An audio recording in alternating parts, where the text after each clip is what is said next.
خیر، خواہ وہ تقریر کا میدان ہو یا تحریر کا میدان ہو، لفظ ہم لوگوں کو سوچ سمجھ کر استعمال کرنا چاہیے۔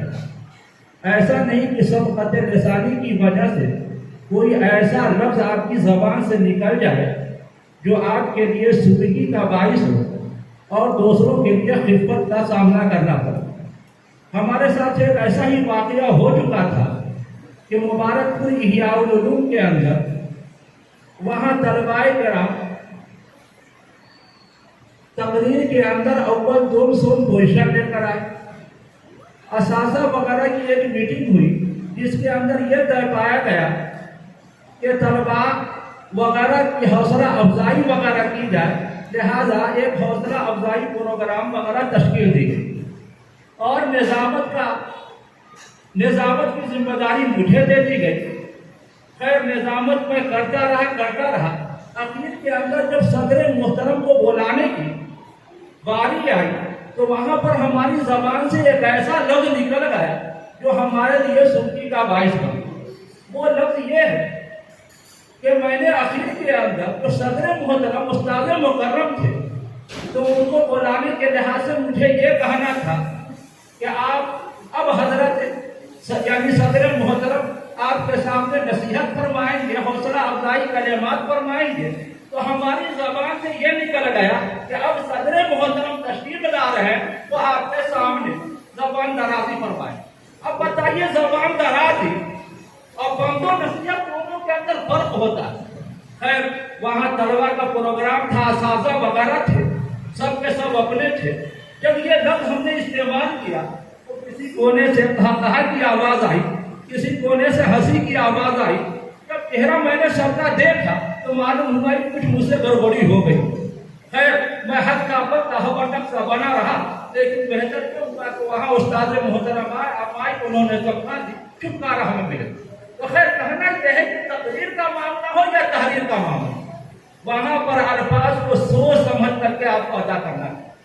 یہ تو تقریر کے لحاظ سے معاملہ تھا، اب تھوڑا تحریر کے متعلق بھی سن لیجیے۔ واقعہ یہ ہے کہ ایک نوجوان وغیرہ کی شادی ہوئی اور شادی ہونے کے بعد وہ اپنے پردیش کو گئے، کسی شہر کے اندر کمانے گئے اور ابھی شادی ہوئی تھی۔ جب وہ وہاں گئے تو ایک فیکٹری کے اندر نوکری لگ گئی اور نوکری لگنے کے بعد جب وہ آتے تھے تو خود کھانا بنانا، خود کپڑا دھونا، خود برتن دھونا ہے۔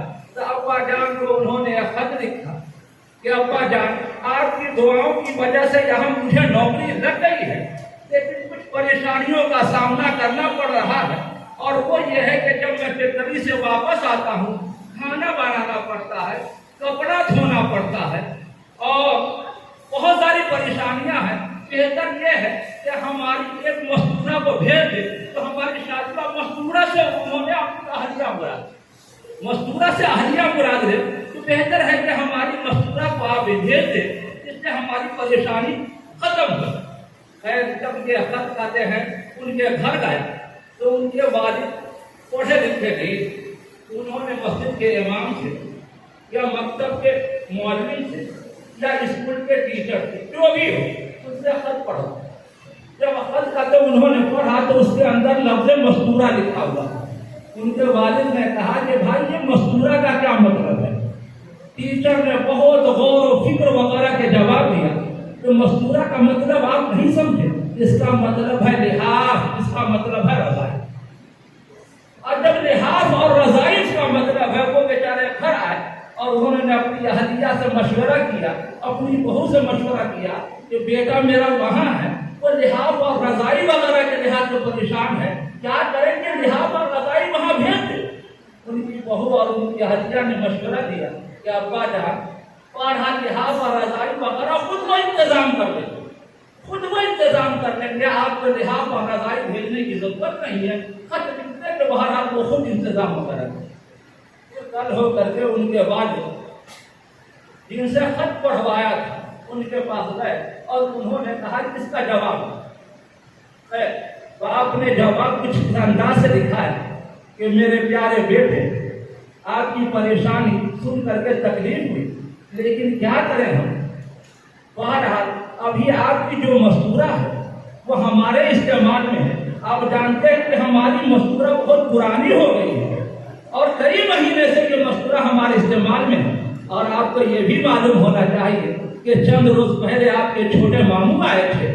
وہ مستورہ میں نے ان کے استعمال میں دے دی, وہ بہرحال استعمال کرتے رہے. اور آپ کو معلوم ہے کہ بہرحال آپ کے چچا زاد بھائی وہ چند روز پہلے دبئی سے آئے تھے.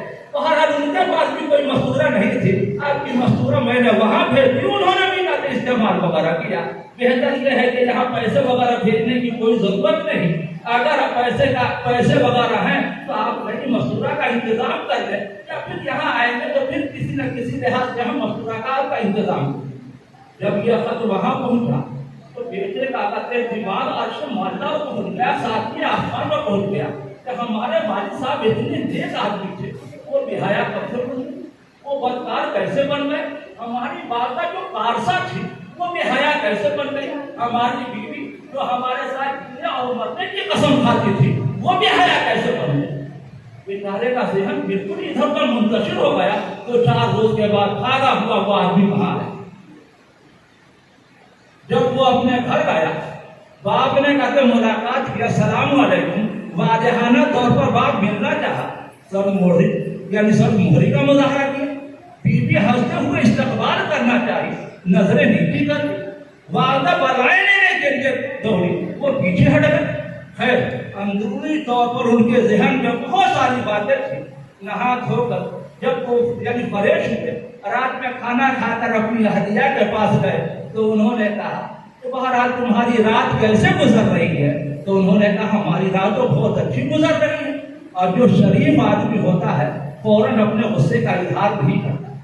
تو انہوں نے کہا کہ یہاں تم کس کے ساتھ سوتی تھی. تو انہوں نے کہا اماں جان کے ساتھ میں سوتی تھی, کبھی کبھار آپ کی جو چھوٹی بھتیجی ہے اس کو میں بلا دیتی تھی. بہرحال یہ بات جو ہوئی, پھر ان کی اہلیہ نے پوچھا کہ آپ کو دیہات کی ضرورت کیوں پڑ گئی. ابا جان یہاں پریشان تھے, دیہات کی ضرورت کیوں پڑ گئی, وہی دیہات کا انتظام کر رہے تھے. بہرحال آپ کی جو یہ نئی دیہات وغیرہ ہے یا نئی رضائی وغیرہ ہے ابا جان کے استعمال میں ہے, مہمان وغیرہ ہے ان کے استعمال کیا کر. اب اس شخص کے ذہن میں یہ بات آئی کہ ہم نے مستورہ کا کچھ اور مفہوم لیا تھا اور یہاں تو مستورہ کا کوئی اور مفہوم لیا جاتا. تو عزیزم, بہرحال تقریر کا معاملہ ہو یا تحریر کا معاملہ ہو, صحافت وغیرہ کا معاملہ ہو, ہمیشہ الفاظ کو سوچ سمجھ کر کے استعمال کریں.